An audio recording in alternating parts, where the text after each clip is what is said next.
Berdoa dimulai.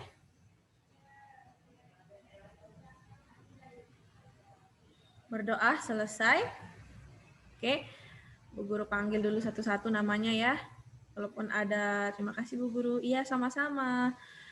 Adelia Putri, Agung Ananda, Atika, Aulia, Aurelin, Davin, Dode, Ehsan, Fadel, Faruk, Firas, Gian Manik, mana lagi?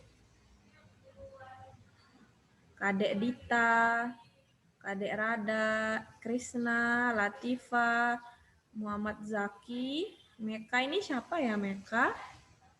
Kemudian Minerva, Muhammad Arya, Nadine, Nana Husna ini siapa? Nana Husna. Raisa, Rianti, Syatila, Unggul, Uwais, Widi. Inita ini Bu Guru ya. Praditya. Oke. Ada 32 peserta. Ini siapa nih? Saya juga Bu Guru nggak pakai seragam lagi di rumah nenek, nggak bawa seragam. Ya nggak apa-apa. Besok diingat ya kalau hari Senin mau Zoom itu dibawa seragamnya ya. Kita akan belajar tema hari ini ya. Kita akan belajar tema 1 organ. Kita akan belajar tema hari ini dan sedikit membahas tentang tugas yang kemarin. Oke. Bentar, masih loading. Masih loading. Ini dari tadi loading ya, Bu Guru, makanya agak telat. Maaf ya.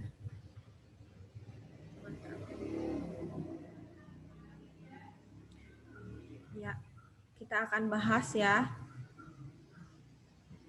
Nah,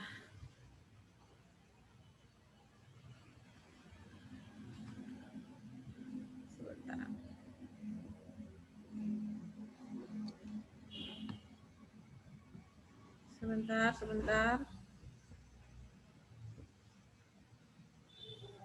Share screen.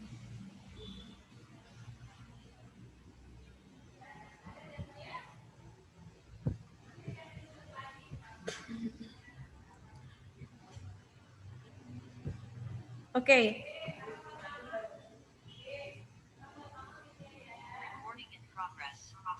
Oke.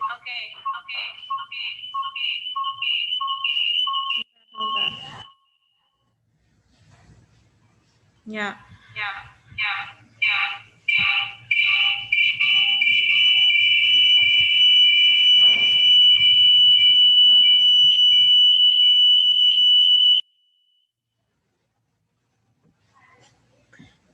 Oke, kita akan belajar tentang tema 1, organ gerak hewan dan manusia, ya. Adelia Putri.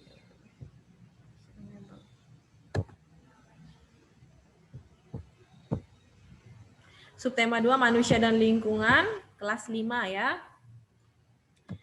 Nah, kita akan membahas yang pertama tentang muatan IPA. Please move this. Kita akan ke muatan IPA. Yang pertama kita akan membahas tentang sistem gerak pada manusia. Sistem gerak pada manusia ya. Alat gerak pada manusia dan hewan tingkat tinggi itu adalah tulang dan otot, di mana tulang itu disebut alat gerak pasif dan otot itu disebut alat gerak aktif karena kemampuannya berkontraksi sehingga dapat menggerakkan tulang. Jadi otot ya yang menggerakkan tulang, bukan tulang yang bergerak, karena otot yang melekat pada tulang sehingga tulang dapat bergerak, sehingga otot itu yang disebut alat gerak aktif, sedangkan tulang itu alat gerak pasif. Kemudian tulang-tulang yang ada dalam tubuh manusia itu menyusun suatu sistem yang disebut dengan kerangka. Dia tulang-tulang dalam tubuh manusia itu menyusun rangka yang mempunyai struktur yang beraneka ragam sesuai dengan fungsinya. Nah, secara umum fungsi rangka pada manusia itu ada 6. Yang pertama untuk menegakkan tubuh. Jadi tubuh kalian bisa tegak, berdiri itu karena adanya rangka atau tulang ya. Kemudian sebagai alat gerak pasif. tulang itu adalah alat gerak pasif. Kemudian yang ketiga, tempat melekatnya otot-otot rangka. Jadi rangka itu adalah tempat melekatnya otot-otot. Kemudian melindungi alat-alat vital seperti otak, jantung, dan paru-paru. Nah, seperti ini misalnya. Tulang tengkorak ini melindungi alat vital seperti otak kita. Kemudian tulang dada dan tulang rusuk ini melindungi jantung dan paru-paru seperti itu ya. Kemudian tempat pembentukan sel darah merah ya, tulang itu. Dan yang keenam, tempat deposit kalsium dan fosfat. Nah, coba kalian lihat gambar di yang ini ya, ini disebut, ini kan terdiri dari tulang-tulang yang menyusun suatu sistem. Nah, sistem ini disebut rangka ya. Nah, ada tulang tengkorak, yang paling atas ini tulang tengkorak, kemudian ada tulang rahang atas, ada tulang rahang bawah, kemudian ini ada tulang selangka, ada tulang belikat, kemudian ada tulang lengan atas, yang ini ada tulang dada, yang di tengah-tengah ini tulang dada ya, kemudian tulang rusuk, yang ini ya, yang kayak apa ini rusuk, namanya tulang rusuk, kemudian ini tulang belakang ya. Kemudian ada tulang pengumpil di tangan ini, ada tulang pengumpil, ada tulang hasta dan tulang jari. Di sini juga ada tulang pergelangan tangan. Yang ini namanya tulang panggul. Kemudian di bagian kaki itu ada tulang paha atau disebut femur, kemudian tulang tempurung lutut, ada tulang betis, ada tulang kering. Sama juga ya, di sini ada tulang pergelangan kaki dan tulang jari-jari kaki. Ini disebut dengan rangka. Rangka manusia ini adalah rangka kita.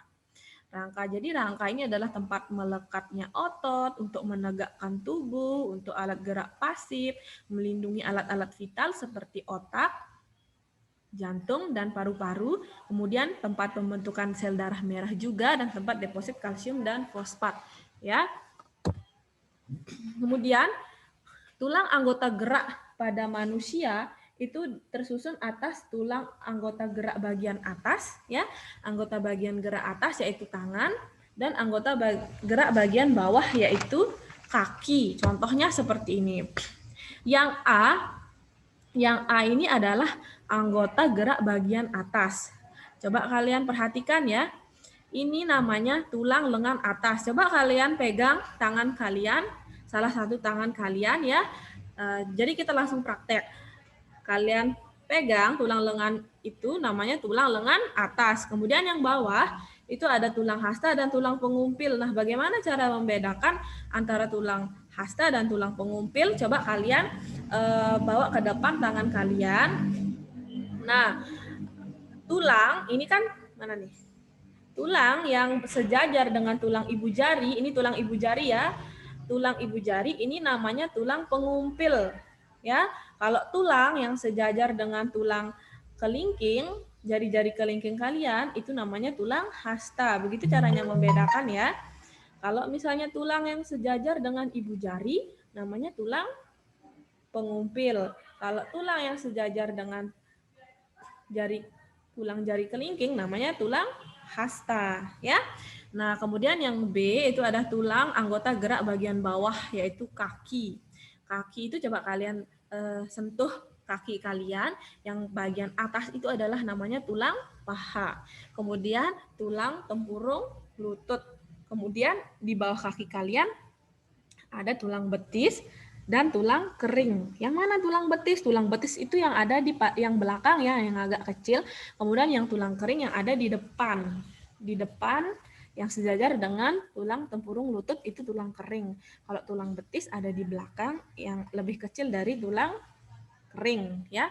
Kemudian sama di sini ada tulang pergelangan kaki dan tulang jari-jari kaki ya. Jadi ini ada perbedaan anggota gerak pada manusia, ada anggota gerak bagian atas dan anggota gerak bagian bawah. Nah, selanjutnya selain ada tulang, di tubuh manusia itu juga ada yang namanya otot ya. Nah, Otot itu merupakan alat gerak aktif pada manusia karena otot yang dapat menggerakkan tulang ya. Otot manusia bekerja dengan cara berkontraksi ya. Dengan cara berkontraksi sehingga otot akan memendek, mengeras, dan bagian tengahnya menggelembung atau membesar. Sehingga tulang yang dilekati otot tersebut akan tertarik atau terangkat. Kemudian otot harus mengadakan relaksasi dan tulang harus ditarik ke posisi semula. Jadi otot itu bekerjanya dengan cara memendek dan memanjang. Ya, dia namanya itu berkontraksi atau bergerak. Dia melakukan kontraksi tersebut, maka tulang dapat digerakkan. Kemudian dia melakukan relaksasi atau harus tulang itu ditarik ke posisi semula. Misalnya saat kita mengambil botol, otot kita memanjang, mengambil, kemudian kita meletakkan botol, terus kita menarik lagi tulang kita, merelaksasikan keadaan semula. Jadi tangan kita ke keadaan semula. Jadi otot itu bekerja dengan cara berkontraksi dan berelaksasi ya. Berkontraksi itu dengan cara memanjang atau memendek, menggelembung, membesar, dan berelaksasi atau mengadakan relaksasi atau tulang itu harus ditarik ke posisi semula. Nah, kemudian menurut jenisnya, otot itu ada 3 macam. Yang pertama ada otot polos, yang kedua ada otot lurik, dan yang ketiga ada otot jantung. Nah, ini dia ya. Nah, yang otot polos ada di sekitar bagian pencernaan kita. Sedangkan otot jantung ada di jantung dan otot lurik itu ada di anggota gerak kita, anggota gerak bagian atas dan anggota gerak bagian bawah serta ada di leher dan di beberapa tulang tengkorak. Itu ya. Nah, ini ya empatnya, otot polos, otot lurik, dan otot jantung. Yang pertama otot polos. Otot polos itu bentuknya seperti ini ya. Dia punya inti sel, kemudian ada serat otot dan inti. Ciri-ciri otot polos itu bentuknya itu gelondong, kedua ujungnya itu meruncing dan di bagian tengahnya menggelembung. Mempunyai satu inti sel, kemudian tidak memiliki garis-garis melintang atau dia polos. Kemudian bekerja di luar kesadaran, artinya tidak di bawah perintah. Terletaknya itu pada otot usus, otot saluran peredaran darah, dan otot saluran kemih, ya, atau saluran kencing.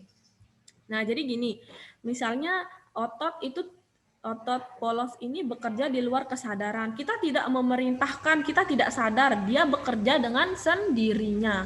Dia tidak berada di bawah perintah kita ya, tidak di bawah perintah kita dan otak kita. Tapi dia bekerja di luar kesadaran. Contohnya pada otot usus, kita kan tidak pernah memerintahkan bahwa usus harus bekerja atau dia harus berhenti, tidak kan, tapi dia bekerja sendiri secara di luar kesadaran kita. Saat mengedarkan darah juga kita tidak memerintahkan untuk otot itu mengedarkan darah ke seluruh tubuh kita, tapi dia bekerja dengan tanpa kesadaran kita. Dan di otot saluran kemih, di saluran pencernaan juga ya. Jadi dia bekerja secara tidak sadar atau kita tidak sadari dia bekerja. Kemudian yang kedua itu ada otot lurik. Nah, ini otot lurik ya, gambarnya seperti ini.